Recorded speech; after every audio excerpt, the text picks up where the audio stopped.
장면이 보이지 않기 때문에 이들은 휴거된 자는 아니다라고 저희는 추정합니다. 또 휴거라고 볼 수 있는 어떤 사건을 보시면 계시록 11장입니다. 3일 반 후에 하나님께로부터 생기가 저희 속에 들어가매 저희가 발로 일어서니 구경하는 자들이 크게 두려워하더라. 하늘로부터 큰 음성이 있어 이리로 올라오라 함을 저희가 듣고 구름을 타고 하늘로 올라가니 저희 원수들도 구경하더라.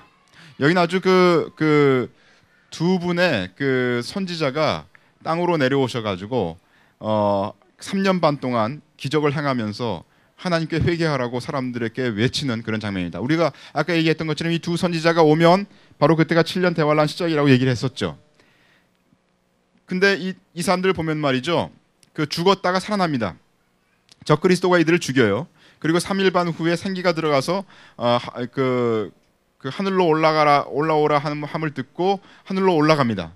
그래서 신약에 기록된 첫 번째 하늘로 올라감이라고 우리가 물론 예수님 빼고요, 하늘로 올라감이라고 생각할 수 있습니다. 이 두 증인은 누굽니까? 이 사람들은 죽었다가 부활하는 것이 여기 쓰여 있고요. 근데 성경에서 말하기를 한 번 죽는 것은 사람에게 정하신 것이라고 되어 있습니다. 사람은 한 번만 죽습니다. 두 번 죽지 않습니다. 그래서 구약 성경에서 사람이 죽지 않고 하늘로 올라간 사람들이 있습니다. 딱 두 명 있죠. 그 두 명은 누구냐면 에녹과 엘리야입니다.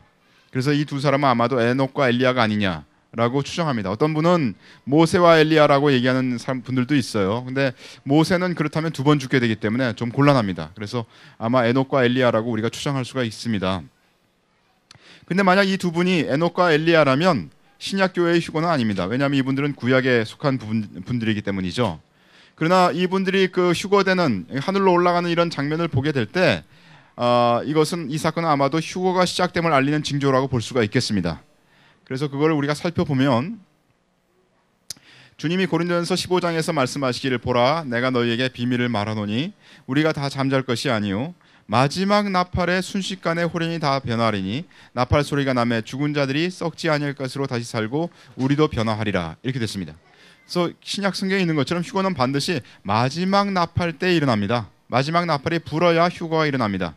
마지막 나팔 전에는 휴거가 일어나지 않습니다. 그래서 마지막 나팔은 언제 부냐면 계시록 11장 15절에서 불게 됩니다. 그러니까 계시록 11장 15절 이전에 있던 모든 사건은 만약 계시록이 순서대로 쓰여진 거라면 휴거가 될 수 없다라고 우리가 주장하는 겁니다. 만약에 인과 나팔이 순서적이라면 마지막 나팔이 불기 전에 계시록 6장 7장의 그 하늘에서 본 그 성도들은 휴거가 된 그 사람들의 장면이 아닌 것이라고 우리가 판별할 수가 있겠습니다. 또 여기 보면 호련이 변화된다고 됐습니다. 그 호련이라는 말이 호련이 다 변화되는 것은 모든 자가 동시에 휴거됨을 말하는 것이 아니라 우리 몸이 변화되는 시간이 굉장히 짧은 시간이다 하는 것을 얘기하는 겁니다. 그러니까 호련이라는 말은 변화한다는 것을 수식하는 언어지 우리가 휴거된다는 것을 수식하는 그 형용사가 아닙니다. 그래서 그 호련이 형용사가 아니라 부사인가요? 호련이라는 말은 변화된다는 것을 수식하는 그런 단어입니다. 일곱째 천사가 드디어 나팔을 불었습니다. 하늘에 큰 음성이 나서 가로되 세상 나라가 우리 주와 그 그리스도의 나라가 되어 그가 세세토록 왕노로 다시리로다 하니 일곱째 나팔이 마지막 나팔인 것을 우리가 알고 있고요. 만약에 인과 나팔이 순서적이라면 그리고 계시록이 휴거를 다 기록했다면 11장 이후에 휴거가 기록되었을 것이다 이런 얘기입니다. 또 우리가 얘기한 것처럼 계시록은 휴거를 다 기록했을 것이라고 추정합니다. 그렇게 되면 이제 그 휴거 장면이 이제 어디에 있는가라고 우리가 이제 살펴보면 계시록 12장을 보면 하늘에 또 다른 이적이 보이니 보라 한 큰 붉은 용이 있어 머리가 7이요 뿔이 10이라 그 여러 머리에 7 면류관이 있는데 그 꼬리가 하늘 별 3분의 1을 끌어다가 땅에 던지더라. 용이 해산하려는 여자 앞에서 그가 해산하면 그 아이를 삼키고자 하더니 여자가 아들을 낳으니 이는 장차 철장으로 만국을 다스릴 남자라 그 아이를 하나님 앞과 보좌 앞으로 올려가더라라는 단어가 있어요. 근데 또 이 올려가더라는 단어가 뭐냐면 하파조라는 단어입니다. 하파조. 어디 써 있냐면 그 후에 우리 살아남은 자도 저희와 함께 구름 속으로 끌어올려 공중에서 주를 영접하게 하시리니 그리하여 우리가 항상 주와 함께 있으리라. 데살로니가 전서 4장 17절. 우리가 휴거 그러면 휴거의 첫 번째로 찾는 말씀이 데살로니가전서 4장 17절이고 그때 왜 휴거냐? 끌어올려라는 단어가 있기 때문에 이것을 휴거라고 얘기를 합니다. 휴거라는 말은 이 하파조라는 단어에서 온 거거든요. 그래서 끌어올려라는 이 단어가 이 데살로니가 전서에도 나오고 계시록 12장에서 나오는 이 올려가더라가 똑같은 단어이기 때문에 이거는 분명히 휴거입니다. 분명히 휴거인데 누가 휴거되느냐? 철장으로 만국을 다스릴 남자아이가 휴거됩니다. 그럼 이 여자는 교회라면 교회가 이 아기를 낳습니다. 해산해서 아기를 낳는데 용이 누구를 삼키려고 했냐면 이 아이를 삼키려고 했습니다. 여자를 삼키려고 하지 않았어요. 용은 사실은 여자랑 싸우지 않습니다. 용은 교회랑 싸우지 않고 이 아이를 삼키려고 해요. 왜냐하면 이 아이가 바로 철장으로 만국을 다스릴 이기는 자이기 때문이죠. 교회 가운데서 성숙하고 용과 싸우는 자, 이 자가 바로 남자아이입니다. 그래서 하나님 앞에서 성숙하고 이기는 자가 휴거된다라고 하나님께서 여기서 말씀하시고 있는 장면입니다. 또 내가 보니 보라 어린 양이 시온산에 섰고 그와 함께 14만 4천이 섰는데 그 이마에 어린 양의 이름과 그 아버지의 이름을 쓴 것이 있도다. 계시록 14장의 이제 장면이죠. 여기 보면 이제 하늘에 14만 4천 명이 서 있는 것을 사도 요한이 보셨어요. 이 사람들은 여자로 더불어 더럽히지 아니하고 정절이 있는 자라 어린 양이 어디로 인도하든지 따라가는 자며 사람 가운데서 구속을 받아 처음 익은 열매로 하나님과 어린 양에게 속한 자들이니 많은 사람들이 이 철장 그 어린 그 14만 4천이 아까 그 철장으로 만국을 다스릴 자가 어린 양 곧 예수 그리스도라고 얘기를 합니다. 그렇지 않습니다. 여기 어린 양은 따로 있지 않습니까? 그러니까 여기 14만 4천은 그 그리스도에게 속한 14만 4천인 것을 알 수가 있어요. 그 입에 거짓말이 없고 흠이 없는 자들이더라 이렇게 되어 있습니다. 이들은 첫 열매라고 했습니다. 처음 익은 열매, 첫 열매로 휴거된 자들로서 아마도 12장의 철장으로 만국을 다스릴 남자아이를 포함하는 사람들일 거다 이렇게 얘기합니다. 여기 14만 4천이 여자로 더불어 더럽히지 아니하고 했기 때문에 그러면 남자들만 휴거되느냐? 그렇지 않습니다. 신약 성경에서 형제들만 셌지만 여자들이 많이 있고 아이들도 있었던 것을 알 수 있지 않습니까? 그래서 여기 14만 4천만 휴거되는 것이 아니라 제가 볼 때는 14만 4천은 휴거된 자 중에서 일부일 거다라고 보는 것이 더 타당하다고 저는 믿습니다. 그래서 12장의 철장으로 만국을 다스릴 남자아이는 주님 앞에서 성숙한 자로서 하나님 앞에 열심히 주님의 그 이름을 증거하고 주님의 피로 이긴 그런 자들이 휴거될 거라고 저는 믿습니다. 그 여자가 광야로 도망하매 거기서 1260일 동안 저를 양육하기 위하여 하나님의 예비하신 곳이 있더라.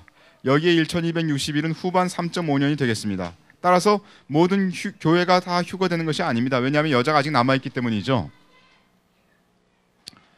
두 번째 휴거 장면을 성경에서 보면 계시록 14장에 나옵니다. 또 다른 천사가 성전으로부터 나와 구름 위에 앉은 이를 향하여 큰 음성으로 외쳐 가로되 내 낫을 휘둘러 거두라. 거둘 때가 이르러 땅의 곡식이 다 익었음이로다 하니. 그러니까 익은 자들을 하나님께서 추수하십니다. 구름 위에 앉으신 이가 낫을 땅에 휘두르매 곡식이 거두어지니라. 또 하늘에 크고 이상한 다른 이적을 보매 일곱 천사가 일곱 재앙을 가졌으니 곧 마지막 재앙이라 하나님의 진노가 이것으로 마치리로다. 여기 보면은 그 14장 후에 이 낫을 휘두른 후에 15장이 나오는데 15장에서 일곱 재앙이 이제 일곱 대접이 부어집니다. 그러니까 일곱 대접이 부어지기 전에 두 번째 휴거가 일어난 것을 알 수가 있습니다. 그죠? 그러니까 이 하나님의 진노의 잔을 마시지 않고 하늘나라로 구름 위로 휴거되는 그런 형제들이 있는 것을 알 수가 있습니다. 이것이 바로 두 번째 휴거입니다. 첫 번째 휴거 때와 마찬가지로 익은 자가 휴거되고요. 만약에 나팔과 대접이 순서적이라면 일곱 대접이 부어지기 전에 일어납니다. 그죠? 15장에서 일곱 대접이고 그 전에 휴거가 일어났으니까요. 다시 말하여 후반 3.5 기간 5년 기간 중에 일곱 대접이 부어지기 전에 휴거가 일어나는 것을 알 수가 있습니다. 그러면 왜 휴거가 두 번 일어나는가를 우리가 생각해 봐야 됩니다. 첫 번째 휴거는 계시록 12장에 있었죠. 짐승의 표를 받으라고 하기 전에 일어납니다. 그죠? 짐승의 표를 받으라는 것은 계시록 13장이거든요. 따라서 짐승의 우상에게 경배하지 않는 자는 죽이는 일이 있기 전에 이미 익은 자로서 휴거되는 것을 알 수가 있습니다. 이게 첫 번째 휴거되는 자들입니다. 짐승의 우상에게 아예 처음부터 우상에게 절하지도 않고 경배하지도 않고 주님을 제대로 순종했던 사람들은 죽이는 일이 있기 전에 이미 익은 자로서 휴거됩니다. 근데 두 번째 휴거에 일어난 사람들은 짐승의 표를 받으라고 한 이후에 14장에서 두 번째 휴거가 일어납니다. 이 사람들은 아마도 첫 번째 휴거가 일어난 사실을 들었을 겁니다. 듣고 그때까지 제대로 못 살고 있다가 주님 앞에 돌이켜서 순종을 하는 자들일 거라고 추정을 합니다.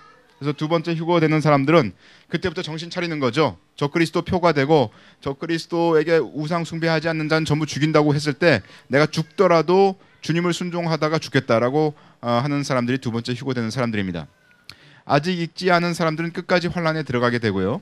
휴거 사건은 대량 실종 사태를 발발하게 될 겁니다. 그죠? 갑자기 많은 사람들이 세계에서 없어지니까.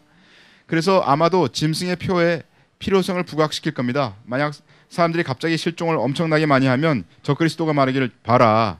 얘네들 어디 갔는지 모르지 않냐. 이런 실종 사건이 다시 일어나지 않게 하기 위해서 다 표를 받아라 라고 얘기를 할 거다 이런 얘기입니다.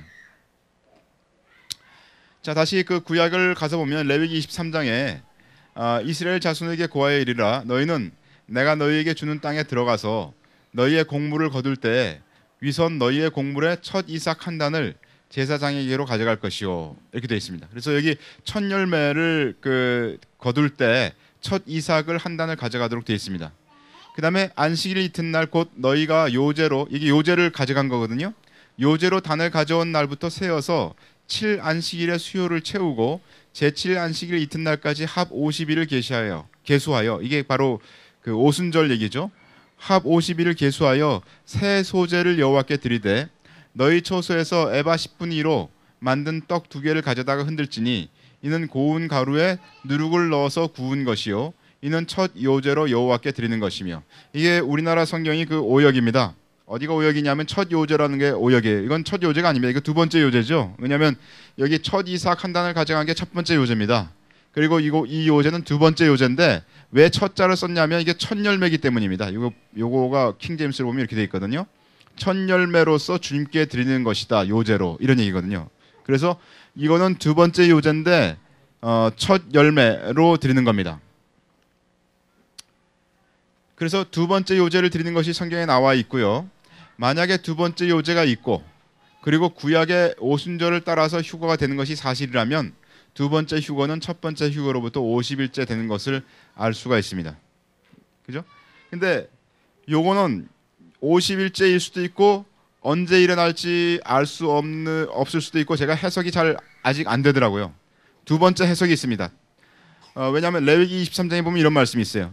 너희 땅에 곡물을 벨 때 땅 반 모퉁이까지 다 베지 말며. 다 베지 말라고 그랬으니까 이거는 하나님께서 추수하실 때 땅에 남겨두는 자들이 있어요. 그러니까 다 휴거되지 않는다는 것을 구약에서도 말씀하셨습니다. 다 베지 말며 떨어진 것을 줍지 말고 너는 그것을 가난한 자와 객을 위하여 버려두라. 나는 너희 하나님 여호와니라. 그래서 모든 자가 휴거되는 것이 아닙니다. 근데 여기 곡물을 벤다는 게 말이죠. 곡물을 벤다는 게 아까 여기 보면 이게 첫 이삭을 가져오지 않습니까? 그리고 오순절 때 또 두 번째 요제를 드려요. 근데 이것들은 전부 첫 열매로 드리는 거예요. 그러니까 하나님 앞에서 추수를 한번 하고 추수를 하자마자 첫 요제를 드리고 50일을 기다렸다가 옛날에 첫 번째 추수를 한 걸 가지고 50일째에 두 번째 요제를 드리는 겁니다. 그죠?